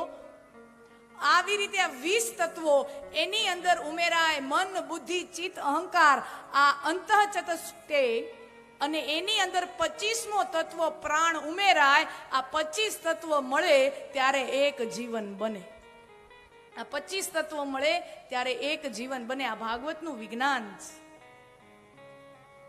કેવી રીતે અને આજનું વિજ્ઞાન બહુ સંમત થાય આ બધી વસ્તુઓથી. તો આવા મન્વંતરોની લીલા ભાગવતની અંદર છે, કથાઓ ભાગવતની અંદર છે. ગજેન્દ્ર મોક્ષની કથા છે, સમુદ્ર મંથનની કથા છે, વામન અવતારની કથા છે. 8મા સ્કંદ. ગજેન્દ્ર નામનો હાથી છે, પરિવાર સાથે ક્રીડા કરે છે, રમત રમે છે. હાથી છે, એની હાથીણીઓ છે, એની પત્ની છે, એના છોકરાઓ છે, અને બધાય હાથીનો આખો પરિવાર, હાથી, એની પત્નીઓ અને એના સંતાનો બધાય સરોવરમાં, જળાશયમાં ક્રીડા કરે, રમત કરે પરિવાર સાથે. અને રમત કરતા કરતા ગજેન્દ્ર જે હાથી છે એનો પગ મગરમચ્છ પકડી લે છે તળાવની અંદર, સરોવરની અંદર. આ કથા આપણે જાણીએ છીએ. ગજેન્દ્ર એ જીવાત્મા છે. જીવાત્મા પોતાના પરિવારની સાથે ક્રીડા કરતા કરતા એ સરોવર રૂપી સંસારની અંદર જ્યારે આપણે બધા આપણા પરિવાર સાથે રમત રમતા હોય, ક્રીડાઓ કરતા હોય, આપણો સંસાર માણતા હોય, જીવતા હોય, ત્યાં અચાનકથી મગરમચ્છ રૂપી મૃત્યુ કાળ મારો ને તમારો પગ ખેંચી લે છે. અચાનકથી એ મૃત્યુ રૂપી મગરમચ્છ મારો ને તમારો પગ પકડી લે છે. અને શરૂઆતમાં હાથીણી જે છે, એ પત્ની જે છે હાથીની, એ ત્યાં રહે છે ને બચાવવાની કોશિશ કરે છે. અને જોયું કે આમાં તો હવે કદાચ આપણો જીવ જાય, ત્યારે પત્ની અને બાળકો એ જીવને, ગજેન્દ્રને મૂકી સરોવરને છોડી અને ભાગી જાય છે. અને પછી હવે સરોવરમાં કોઈ નથી, જીવ એકલો છે. અને જુએ કે હવે હું શું કરું. ખૂબ રૂપક, કેટલું સુંદર રૂપક વ્યાસજીએ બાંધ્યું છે.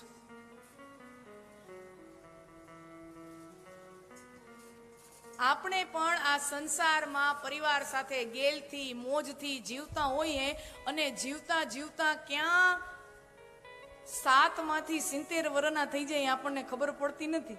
અહીંયા અમારી કેવડી માવડીઓ છે, અમારા બાપાઓ, કાકાઓ, આપણે કોઈને પૂછીને તો એમ કહે છે હજી એમ થાય કાલ જ હજી 17 વર્ષના હતા, હજી એમ થાય કાલ 17 વર્ષના હતા ને આજે 70 ના થઈ ગયા. હા, પછી કે 4 दिन की चांदनी फिर अंधेरी रात. 4 दिन નહોતા, પૂરા 53 વર્ષ હતા. પૂરા 53 વર્ષ હતા, 4 દિવસ નહોતા. પણ અચાનક મગરમચ્છ પગ પકડી લે છે. એટલે જ્યારે ભગવાન નોટિસ મોકલે ને મૃત્યુની, ત્યારે પેલા ટાંટિયા કમજોર થાય. આ બધી ભગવાનની નોટિસો છે. આ ભગવાનની નોટિસો છે. ટાંટિયા કમજોર થવા માંડે ને એટલે સમજી જવાનું આ ભગવાને આપણને નોટિસ લખી નાખી છે. આ રોકેટ હવે ગમે તે દીનું છૂટશે. ઊંધું કાઉન્ટડાઉન ચાલુ થઈ ગયું છે. 10, 9, 8, 7. આ રોકેટ હવે ગમે તે દી છૂટશે. ભગવાને નોટિસ મોકલી દીધી છે. દાડમ કલી જેવા દાંત વિયા ગયા, હવે ભોજન નથી રે ચવાતું. દાડમ કલી જેવા દાંત વિયા ગયા, હવે ભોજન નથી રે ચવાતું. યુવાન હોય ત્યારે બધો રસકસ હોય, શરીરની અંદર માંસ, મજા, હાડકા બધું વ્યવસ્થિત હોય. યુવાની હોય તો પગ લથડી જાય, મોઢામાં દાંત નમરે. હા, પછી પેલા તો યુવાનીની અવસ્થામાં સ્માઇલ પ્લીઝ, અમારા ફોટોગ્રાફર ભાઈ એમ કે સ્માઇલ પ્લીઝ, તો આપણે 32 પોળા કરી. પછી જયારે થાય ને ત્યારે 1 હોય ને વળી પછી 2 ન હોય ને વળી ચોથો 5મો હોય. હે, ખોલી તો ઉલટાના ભૂંડા લાગી. એના કરતા આ ડબરું બંધ રહે યારું. હે, કારણ કે અહીંયા 1 હોય, વળી 4-5 વિયા ગયા હોય, વળી ચોથે 5મે નંબરે હોય, એ સ્થિતિ હોય. પેલા તો દાડમ કલી જેવા દાંત હોય, સરસ મજાના દાડમના જે દાણા હોય એવા સરસ મજાના દાંત હોય. અને એક સમય આવે કે પછી ભોજને ન જમી શકાય ને ઉંબરો લાગે એને ડુંગરા જેવો. ઉંબરો લાગે મને ડુંગરા જેવડો ને ઉમરો લાગે ને, ડુંગરા જેવડો ને ગોઠી નહીં છોકરાની વાતું. જવાનિયાને કે જો મારા દુખડાની વાતું, જવાનિયાને કેજો મારા દુખડાની વાતો. દડમકલી જેવા દાંત વ્યાગ્યા હવે. હા, એક બાપા હતા ને, એનો છેલ્લો રહ્યો કયો દાંત હતો ને એ પડી ગયો. હે, બધા પડે ને વારા ફરે, તો છેલ્લો એક બચ્યો છે એ ગયો. પછી બાપા એને હાચવીને રાખે ડબરીમાં, અને પછી છે ને ડોળા કાઢીને એને ખીજાય, એ નગુણા દાંત, મેં તને હું નથી ખવડાવ્યું, તને પેંડા ખવડાવ્યા, તને નાથા કાકાની કથામાં બુંદીને મોનથાળ ખવડાવ્યા, ઢેફલીઓ ખવડાવી, હે, તને આવડું ખવડાવ્યું ને તોય તું હજી હું જીવતો છો ને તું હાલ્યો ગયો. દાંત છે ને, દાંત આવે વાંયથી જાય પેલા, આવે વાંયથી જાય પેલા, આવે વાંયથી વળી વયા જાય, વળી આવે, અને પછી જે જાય ને એ પાછા કોઈ દી આવે જ નહીં. પછી જે જાય એ જાય, એ પછી આવે જ નહીં. આ ભગવાનની નોટિસો છે. કોઈ એમ કે મૃત્યુ નોટિસ વગર આવે. ના ના ના, મૃત્યુ નોટિસ આપે છે. મને ને તમને એના અક્ષર ઉકલાતા નથી. મૃત્યુ નોટિસ આપે છે. ઘણા ખબર છે યુવા અવસ્થાઓમાં 40-50 વર્ષના હોય ને અમુક હાર્ટ એટેક આવી જાય અને અકાળે મૃત્યુ થાય, અને આપણે પરિવારના જે પાછળ બચ્યા હોય પછી એમ કે હાજા નરવા હતા, કાંઈ ખબર ન પડી અને ચાલ્યા ગયા. ના, એવું આપણું શરીર છે ને ક્યારેય અચાનક બંધ પડતું જ નથી. કોઈ પણ ડોક્ટરને પૂછજો, કોઈ અચાનક ક્યારેય કાંઈ આવતું જ નથી. એ ધીમે ધીમે અંદર વકરતું હોય અને એના લક્ષણો પણ તમને વારે ઘડીએ દેખાડતું હોય. આપણે એ લક્ષણો જોવામાં બેદરકારી દાખવીએ, પછી અચાનક એક દી પરપોટો ફૂટે, તઈ ખબર પડે કે આ ફૂટ્યું. બાકી શરીરમાં અચાનક કાંઈ થતું જ નથી. યુવાની અવસ્થામાં પણ અચાનક કાંઈ થતું જ નથી. હા, અમુક અંદર કંઈક રોગ એવો થયો હોય તો એ આપણો શરીરની કુદરતી રચના જેવી છે કે એના લક્ષણો, રોગના લક્ષણો બહાર આપણને દેખાડે જ. પણ આપણે હું થોડુંક જાદુ થતું હોય ને, આપણે જવા દો ને, તમ તારે રસ પૂરીને ઠપકારો. હા, આપણે તો મૃત્યુ ક્યારેય નોટિસ વગર આવતી નથી. એ આવે, આપણને ઉકલતી નથી, એના અક્ષરો વંચાતા નથી. મૃત્યુએ ગજેન્દ્રનો પગ પકડ્યો, મગરમચ્છે ગજેન્દ્રનો પગ પકડ્યો. હવે પત્ની નથી, પરિવાર નથી. શરૂઆતમાં તમે જોજો, જીવ જ્યારે હોસ્પિટલમાં હોય ને આઈસીયુમાં પહોંચી જાય, તો બીમારી હોય અને આઈસીયુમાં જાય તો આસપાસના લોકો, ઘરના સવા સંબંધીઓ બધા હાલચાલ પૂછવા માટે એને ચિંતા થાય, કેમ છે, શું છે. સગા સંબંધીઓ બહારગામથી આવે. ડોક્ટરે ના પાડી હોય કે આઈસીયુમાં જે અહીંયા કોઈને બોલાવતા નહીં, તોય ધાડા ને ધાડા આવે, તોય ધાડા ને ધાડા, જય શ્રી કૃષ્ણ કહી આવવું, જય શ્રી નથી કે હું તે અમને કહી દીધું ને આવી ગયું, તું આમ રે, નથી આવવું જ નથી. હું ઘણા છે ને ખાલી હાજરી પુરાવા જ આવતા હું આવી ગયો છું. હો, હા, ઘણા તો હાજરી પુરાવવા જ આવતા હોય કે જો આપણે આવી ગયા છીએ, આપણે પૂછી લીધું છે. બધા એવા ન હોય, ઘણા એને ભાવના પણ હોય, લાગણીથી આવતા હોય, ચિંતાથી પણ આવતા હોય, પણ મોટા ભાગના હાજરી પુરાવવા જ આવતા હોય.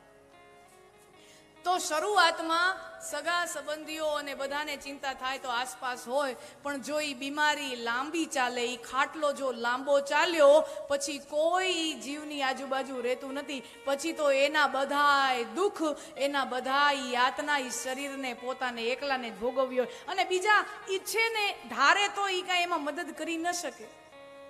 એને ખાલી આમ જોવાનું જ રહે. બધા લાચાર થઈ જાય. પરિવારના સભ્યો ધારે તોય કાંઈ કરી ન શકે. જે શરીરને યાતના ભોગવવાની છે એ ઓલા એકલા શરીરને યાતના ભોગવવાની છે. આમ પતિ પત્ની, જેમ પત્નીઓ હાથીણીઓ થોડીક વખત એને બચાવવાની કોશિશ કરે, પણ જુએ છે કે હવે તો આપણોય જીવ જશે. હથીણીઓ, બાળકો એના ભાગી જાય અને જીવ એકલો ગજેન્દ્ર રહે અને જુએ છે હવે મારી મદદ માટે કોઈ નથી. આસપાસ નજર કરી, કોઈ નથી, પણ તળાવમાં એક કમળ છે અને નારાયણને પુકાર કર્યો, હે નારાયણ, પુકાર કર્યો. ગજેન્દ્રએ સ્તુતિ કરી અને ત્યારે ભગવાન ગરુડ ઉપર સવાર થઈને ગજેન્દ્રનો ત્રાણ કરે. અરે મેં પોકાર કર્યો, મેં સ્તુતિ કરી, પરમાત્મા મને બચાવવા માટે આવ્યા. ગજેન્દ્ર જુએ આમ તેમ, પરમાત્માને હું શું અર્પણ કરું, શું આપું? આમ જુએ છે એક તળાવમાં એક કમળનું ફૂલ ખીલ્યું છે. સૂંઢથી કમળનું ફૂલ આમ તોડી અને ભગવાનને આમ અર્પણ કરવા સૂંઢ લાંબી કરે અને ભગવાન ગજેન્દ્રની સૂંઢ પકડે. ત્યાં સૂંઢ પકડીને ભગવાન એને ખેંચ્યો હાથીને, તો એના પગ હારે ચોટેલો મગરમચ્છ એ બાર ખેંચાઈ આવ્યો અને ભગવાને જેવો સૂંઢથી હાથીને આમ પછાડ્યો તો મગરમચ્છ પછડાણો જમીનમાં અને મગરમચ્છનો ઉદ્ધાર થયો, મગરમચ્છનો ત્રાણ થયો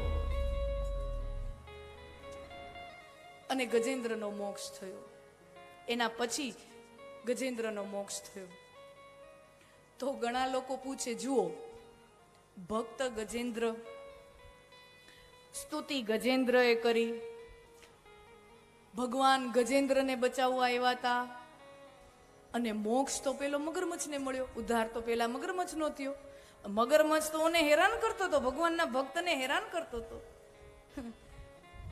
તોય પેલો ઉદ્ધાર મગરમચ્છનો થયો. આપણા સંતો મહાપુરુષો કે આ ભગવાનની આજ તો કૃપા છે કે હું મારા ભક્તોને સમય આવીએ એને તો હું મુક્તિ આપું જ છું, પણ મારા ભક્તોના જે ચરણ પકડી લે એને મુક્તિ હું પેલા આપું છું, એને મુક્તિ હું પેલા આપું છું.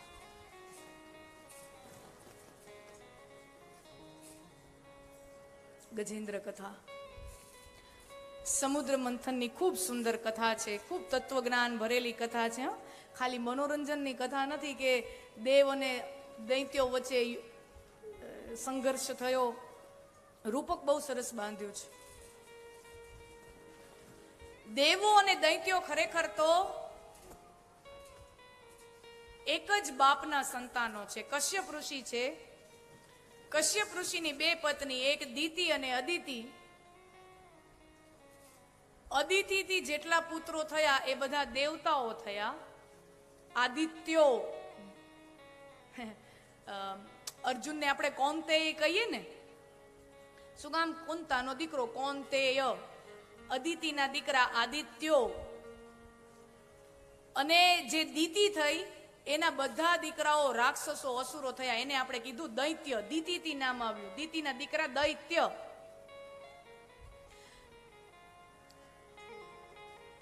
અદિતિના દીકરા દેવતાઓ, દિતિના દીકરા રાક્ષસો. વિચાર કરો, દેવતાઓ અને દૈત્યો બેયનો બાપ તો એક જ, માં નોખી નોખી છે, બાપ એક જ બાપની આ સંતાનો છે. અને બેય વચ્ચે હંમેશા સંઘર્ષ રહે છે. ક્યારેક દેવતાઓ જીતે, ક્યારેક દાનવો જીતે. દેવતાઓ જીતે, દૈત્યો જીતે, દેવતાઓ જીતે, દૈત્યો જીતે. બેયની વચ્ચે સંઘર્ષો થયા રાખે. અને વિચાર કર્યું કે આ સંઘર્ષનો તો કોઈ અંત જ નથી. આ સંઘર્ષનો કોઈ અંત જ નથી. આનો કાયમી નિવેડો જો કોઈ લેવો હોય તો એનો કાંઈક કરવું પડશે. અને ખરેખર જ્યારે સંઘર્ષ પોતાના લોકો વચ્ચે થાય ને ત્યારે બહુ પીડા થાય. સંઘર્ષ પોતાના નજીકના લોકો વચ્ચે થાય ને ઈ જ આપણને પીડા આપે. બહાર તો આપણે કેટલાય ની હારે માથા ફોડતા હોય, ઈ આપણને કાંઈ અસર નથી કરતું. બહાર તો આપણે કેટલાય ની હારે માથા ફોડતા હોય, રોજ ઝીકઝાક કરતા હોય, ઈ આપણને જરાય કાંઈ અસર નથી કરતું. પણ જ્યારે વાત આપણા પોતાના નજીકના લોકો હારે જ્યારે સંઘર્ષ થાય, ઝઘડવાનું થાય, બાંધવાનું થાય, ત્યારે હૃદયને ઠેસ લાગે. અને જ્યારે પોતાના વચ્ચે જ્યારે આવો ઝઘડો થતો હોય એમાં જ્યારે જે સાચો માણસ છે, જે સારો માણસ છે ને, એ આ ઝઘડો પતી જાય, ઝઘડો ઉકેલાઈ જાય એના માટે એ કાંઈક નિર્ણય લે, એના માટે વ્યવસ્થા કરે, પહેલ કરે, પ્રસ્તાવ મૂકે. તો દેવતાઓ પ્રસ્તાવ મૂકે છે સમુદ્ર મંથનનો, કે આપણે સમુદ્ર મંથન કરીએ. પ્રસ્તાવ દેવતાઓએ મૂક્યો. અને જે સાચો ને સારો માણસ છે ને એ જ હંમેશા ઝઘડાનો ઉકેલ લઈ આવવાની કોશિશ કરે. જે નાલાયક માણસ છે ને એ કોઈ દી ઝઘડાનો ઉકેલ કરવાની કોશિશ કરે જ નહીં. એ તમારે આપણી આજુબાજુ પણ એવું જોઈ લેવું. હા, ક્યાંક ડખો હાલતો હોય ને, જે હારો માણા હોય ને એ બધું હમું હરખું કરવાની કોશિશ કરે. જે ઓલો હોય ને એને કોઈ દી એમાં રસ જ ન હોય. શું કામ? કારણ કે ઝઘડો જેવો પૂરી થઈ ગયો એવો એને કોઈ ભાવે નહીં દે. એને ખબર છે કે આ ઝઘડો જ્યાં સુધી ચાલશે, આ વિવાદ જ્યાં સુધી ચાલશે, ત્યાં સુધી જ મારી ન્યુસન્સ વેલ્યુ છે. આ ઝઘડો જેવો પતી ગયો પછી મારી કોઈ કદર નથી, મને કોઈ પૂછવાનું નથી. એટલે એ ક્યારેય પહેલ કરતો જ નથી. હા, અને પછી દેવો આ પ્રસ્તાવ લઈને ભગવાન પાસે ગયા કે આવી રીતે સમુદ્ર મંથન કરવાનું છે. અને ત્યારે અજીત ભગવાને દેવતાઓને અમુક સૂચનો આપ્યા. એ મારે ને તમારે 21મી સદીમાં બહુ કામ લાગે એવા સૂચનો છે. ભગવાને કીધું કે જુઓ, તમારે ને દૈત્યો હારે કામ લેવાનું છે. અને દૈત્ય શબ્દનો અર્થ શું થાય ખબર છે? દૈત્ય કોને કહેવાય? કે જે વાત વાતમાં વગર કારણે ના પાડે, વિરોધ કરે, એનું નામ દૈત્ય. વાત વાતમાં વગર કારણે વિરોધ કરે એનું નામ દૈત્ય. અને દૈત્યો ગોતવા આપણે છેટ સમુદ્ર મંથનની કથા સુધી જવાની જરૂર નથી. નજર ફેરવશું તો એવા 2-4 દૈત્યો આપણને આપણી આજુબાજુ દેખાશે. નજર આમ તેમ કરશું ને તો એવા 2-4 દૈત્યો આપણને આપણી આજુબાજુ સમાજમાં જ દેખાઈ જાય. સમાજ, ગામ આખું મળીને કાંઈક સારું કામ કરતું હોય, ગામની અંદર કોક એવા 2-4 માણા મળે. ગમે એવો હારો કાંક પ્રસ્તાવ હોય, ગામના વિકાસની વાત હોય, 2-4 જણા તો ડખા લઈને ઊભા જ હોય.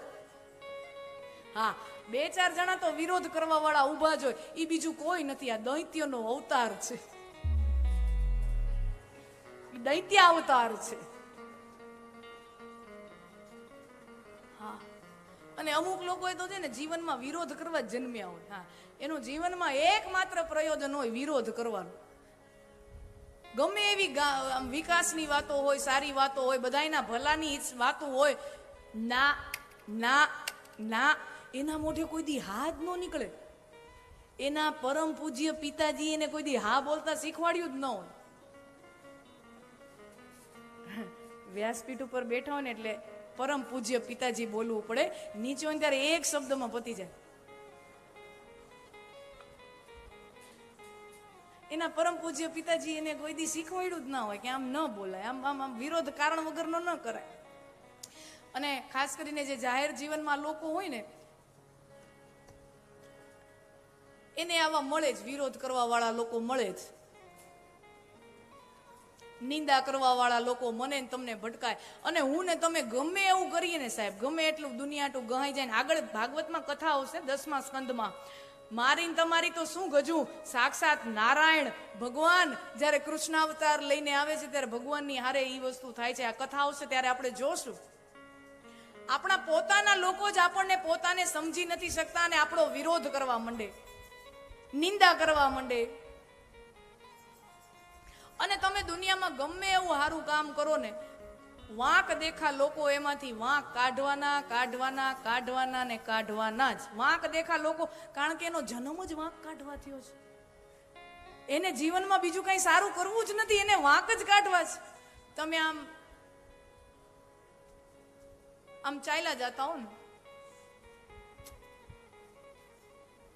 તમે આમ નીચે જોઈને ચાલ્યા જાઓ તો એમ કે આનામાં મીઠું નથી, આત્મવિશ્વાસ નથી, કોન્ફિડન્સ વગરનો માણસ છે. પછી આમ ટટ્ટાર હાયલા જાઓ તો એમ કે તો આ તો અભિમાની છે. આમ ટટ્ટાર હાયલા જાઓ તો કે અભિમાની છે. જરાક આમ કોમળ થઈને ચાલો તો કે આ તો નબળો છે. આમ તેમ જોઈને ચાલો તો એમ કે આ તો લંપટ લોફર છે. આપણને એમ થાય ને હવે કઈ કરવું જ નથી, આંખ બંધ કરીને બેહી જાય.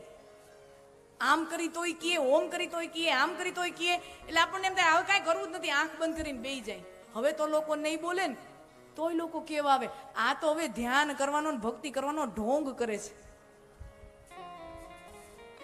આ ધ્યાન કરવાનો ઢોંગ કરે છે. કહેવાનો તાત્પર્ય તમે ગમે તે કરશો, આ દુનિયા એનો વિરોધ કરશે, આ દુનિયા એની અંદર નિંદા કરશે, વાંક કરશે, જોશે અને નિંદા કરશે. અને નિંદા છે ને હંમેશા માણસ એની જ કરે જે પોતે ખરેખર એના જેવો થવા માંગતો હોય પણ એનાથી થવાતું નથી, એનાથી એવું થવાતું નથી. હા, નિંદા પણ જેની તેની થોડી થાય. આઓના જેવું છે કે ભાઈ ઇન્કમ ટેક્સ ની રેડ કઈ જેના તેના ઘરે પડે? હે, ઇન્કમ ટેક્સ ની રેડ જેના તેના ઘરે પડે? ઇન્કમ ટેક્સ ની રેડ તો કમાવવી પડે. હા, જેના ગમે એના ઘરે કઈ ઇન્કમ ટેક્સ ની રેડ પડે? ઇન્કમ ટેક્સ ની રેડ પડવી નહીં તો ખરેખર આમ ગૌરવની વાત કહેવાય કે ભાઈ એવડો આગળ પહોંચી ગયો કે ઇન્કમ ટેક્સ ની રેડ પડી જેની તેની ઘરે પડે. એમ નિંદાય છે ને કમાવવી પડે, જેની તેની ન થાય. સમાજમાં કાંક પદ પ્રતિષ્ઠા મેળવી હોય, સમાજમાં કાંક આગળ પતું કર્યું હોય, સમાજમાં કાંક નામ રોશન કર્યું હોય, એને નિંદા થાય. બાકી જેની તેની ગામ એવડું નવરું નથી જેની તેની નિંદા કરવા માંડે. હા, ગામ એવડું નવરું નથી. એટલે આપણી કોઈક નિંદા કરે ને તો રાજી થાવું, એનો મતલબ ક્યાંક ને ક્યાંક આપણે એના કરતા આગળ છે. રાજી થવાનું, દુઃખી નહીં થવાનું, હંમેશા હવળું લેવાનું, હવળું લેવાનું, અવળું નહીં લેવાનું, રાજી થવાનું. તમે કાં એના કરતા આર્થિક રીતે, કાં બૌદ્ધિક રીતે, સામાજિક રીતે, પારિવારિક રીતે, કોઈ પણ રીતે તમે એના કરતા આગળ છો. અને ખરેખર છે ને, મેં દુનિયામાં કોઈ પણ એવો સફળ માણસ જોયો નથી કે જે સફળતાની ટોચ શિખર ઉપર પહોંચી ગયો હોય અને પોતાના નીચેના લોકોની નિંદા કરતો હોય. મેં એવો આજ સુધી માણસ નથી જોયો. ખાલી નીચે વાળા ફુદક ફુદક થતા હોય ને એ જ ઉપર વાળાની નિંદા કરે. બાકી ઉપર જે બેઠા હોય ને એ કોઈ દી નીચે વાળાની નિંદા કરતા જ નથી. એટલે નિંદા કરે ને તો રાજી થવાનું. બા હા, બહુ સારું, બહુ સારું, કાંઈક આપણે જીવનમાં પામી આવીશું. તો દૈત્યો વાત વાતમાં વિરોધ કરે છે.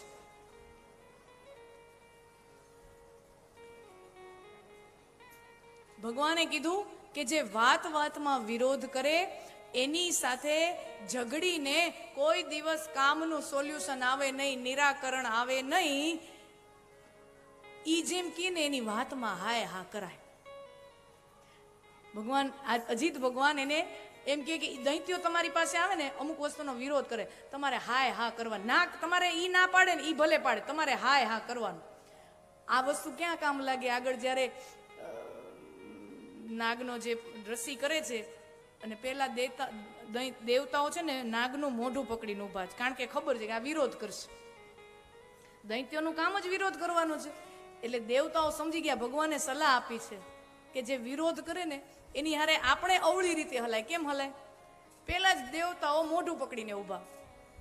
શું કામ? ખબર છે કે હમણાં દૈત્યો આવશે, વિરોધ કરશે. દૈત્યો આવ્યા, અમે કઈ દૈત્યો છીએ, અમે કઈ અસુરો છીએ, તો અમારે હંમેશા કઈ પૂંછડા જ પકડવાના?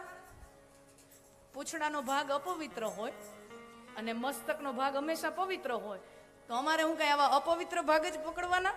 નહીં, અમે મોઢું પકડશું, તમે આયા વ્યાવો વાહે. અને દેવતાઓ કે ભલે બાપ, તમને જે જોઈએ એ આપણે કરીએ, તમને લ્યો. ખરેખર તો દેવતાઓને એ જ જોઈતું હતું. દેવતાઓને એ જ જોઈતું હતું, કારણ કે નાગનું મોઢું પકડાય. હે, નાગનું મોઢું પકડાય, એમાંથી તો વિષ ઝરતો હોય, ઝેરી હવા ઝરતી હોય. ખરેખર તો દેવતાઓને જે જોઈતું હતું એ મળી.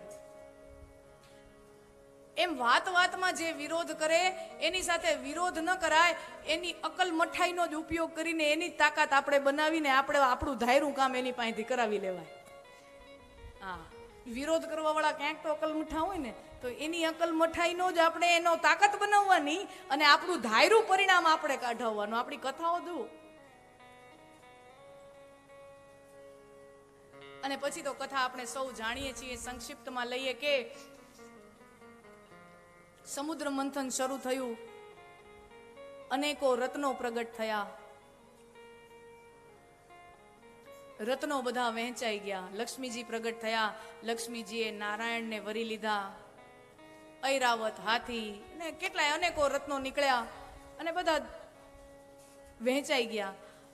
અને અચાનક આવ્યું, હવે જો સમુદ્ર મંથન થાય છે અમૃત મેળવવા માટે. પેલા બધા રત્નો પ્રગટ થયા અને પછી હવે બધાને એમ થયું કે હવે અમૃત પ્રગટ થશે, અમૃત નીકળશે, પણ નીકળ્યું કાલકૂટ વિષ. કાલકૂટ વિષ. દૈત્યો ભાગી ગયા, દેવતાઓ ભાગી ગયા. દૈત્યો ને દેવતાઓ બધા ભાગી ગયા. અને ત્યારે મહાદેવ પાર્વતીને કહે છે કે પાર્વતીજી જુઓ તો ખરા, આ લીલા જે ચાલે છે સમુદ્ર મંથનની જુઓ તો ખરા. દેવતાઓ ને દૈત્યો બે સમુદ્ર મંથન કરીને અમૃતની લાલચમાં ક્યારના મૈથા છે, પણ નીકળ્યું વિષ. વિષ કોઈને જોઈતું નથી. કાંક સારું થાય તો એનો યશ બધાઈને લેવો હોય, કાંક સારું થાય તો એનો યશ બધાઈને જોઈતું હોય, પણ તમે કાંઈક સારું કરવા જાઓ અને કાંક ખરાબ થઈ જાય, આપણી ધારણાથી ઊંધું થઈ જાય, તો એનો અપયશ લેવા કોઈ તૈયાર હોતું નથી. અને એ વખતે મહાદેવ કહે કે પાર્વતી, બધા કેટલા સ્વાર્થી છે જુઓ. કોઈ આ કાલકૂટ વિષ લેવા તૈયાર નથી, કારણ કે બધાને ખબર છે કે આ વિષનું એક બૂંદ જો શરીરમાં આવી જશે તો ત્યાં ને ત્યાં ભડકે બળી જવાશે, ત્યાં ને ત્યાં મૃત્યુ નિશ્ચિત છે. કોઈને વિષ જોઈતું નથી. પણ આ વિષ એનું જો નિરાકરણ નહીં થાય તો સૃષ્ટિમાં તકલીફ પડશે. એટલે આવા વખતે હે ભવાની, હે પાર્વતી, જેના પાસે શક્તિ છે, જેના પાસે સામર્થ્ય છે, એનું કર્તવ્ય બને છે કે સમાજમાં જ્યારે આવી કોઈ તકલીફ ઊભી થાય અને એ તકલીફનું કોઈ નિરાકરણ કાઢવા માટે કોઈ તૈયાર ન થાય, કોઈ પહેલ ન કરે, ત્યારે જેની પાસે શક્તિ છે, જેની પાસે સામર્થ્ય છે અને જેની પાસે સમાજ કલ્યાણની ઉદાર ભાવના છે, એવા વ્યક્તિએ આગળ આવી અને એ સમાજમાંથી વિષનું પાન કરી લેવું એ વ્યક્તિનો ધર્મ છે. આગળ જતા જ્યારે અમૃત નીકળે ત્યારે સૌએ દેવતાઓ પાન કરે અને દેવતાઓ અમર થયા. અમૃત પીને બધા દેવતાઓ અમર થયા, પણ એ દેવતાના સમૂહમાંથી એક દેવ વિષ પાન કરીને દેવ મટી મહાદેવ થઈ ગયા. દેવ મટી મહાદેવ થઈ ગયા. અને ખરેખર ઈ વખતે તમે જુઓ, જ્યારે શંકર ભગવાન વિષનું પાત્ર લઈને હાથમાં ઊભા છે, ત્યારે પાર્વતીજીની હાલત શું થઈ હશે એ વિચાર કરો.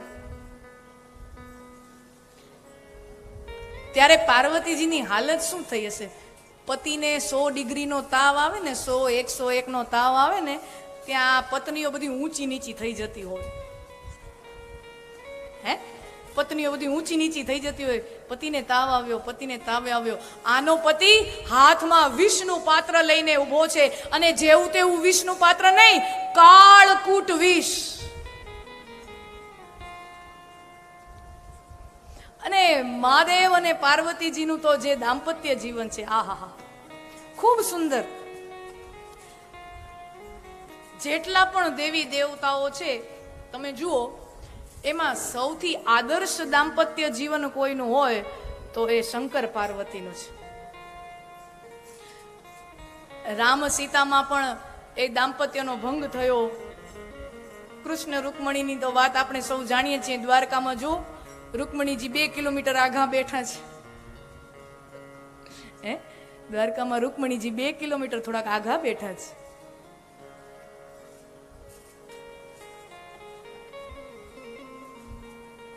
રામ પોતાની પત્નીને પ્રેમ કરે, કૃષ્ણ પણ પોતાની પત્નીઓને પ્રેમ કરે, પણ જેટલો પ્રેમ મહાદેવ પાર્વતીજીને કરે ને, એટલો પ્રેમ દુનિયાનો કોઈ પતિ પોતાની પત્નીને ન કરી શકે. એટલો પ્રેમ દુનિયાનો કોઈ પતિ પોતાની પત્નીને કરી જ ન શકે. એટલો પ્રેમ મહાદેવ પાર્વતીજીને કરે. અને આદર્શ દાંપત્ય જીવન કેવું કહેવાય? એ શિવ પાર્વતીની કથાઓમાંથી મને તમને મળે. આપણી જેટલી કથાઓ છે ને, આગમ નિગમ પુરાણ બખાના, જેટલી પણ આપણી કથાઓ છે, નાના નિગમ, જેટલી કથાઓ મને તમને મળે છે, એ ખરેખર શંકર અને પાર્વતીના સંવાદમાંથી નીકળી છે. શિવજી છે એ પાર્વતીજીને કથા સંભળાવતા હોય રામ કથા, કૃષ્ણ કથા, બધી કથા જેટલી પણ કથાઓ છે એ મહાદેવ પાર્વતીજીને પોતાની પાસે બેસાડી અને ભવાનીને કથા કહેતા હોય. મહાદેવ દુનિયાના સૌથી પહેલા કોઈ કથાકાર હોય ને તો એ મારો મહાદેવ છે. હા, મહાદેવ છે. મહાદેવ જેવો કોઈ કથાકાર નથી. અને ખરેખર તો ઈ કથાઓ જોઈએ ને તો મજા આવે કે પતિ પત્ની આવી રીતે વાતચીત કરતા હો. આજના સમયની અંદર સૌથી મોટી સમસ્યા દાંપત્ય જીવનમાં દેખાય ઈ છે કે પતિ પત્નીઓ એકબીજા હારે વાત જ નથી કરતા. પતિ પત્નીઓનો એકબીજા સાથે વાત જ નથી કરતા. જ્યારે વાત કરે ને ત્યારે એટલે આપણને એમ થાય આના કરતા તો ન કરે યાર. અમારો ભાઈઓ બિચારા એમ જ હોય, બીતા બીતા ઓફિસેથી આવે, આજ કઈ ડખો ન કરે તો હારું, આજ કઈ ડખો ન કરે તો હારું.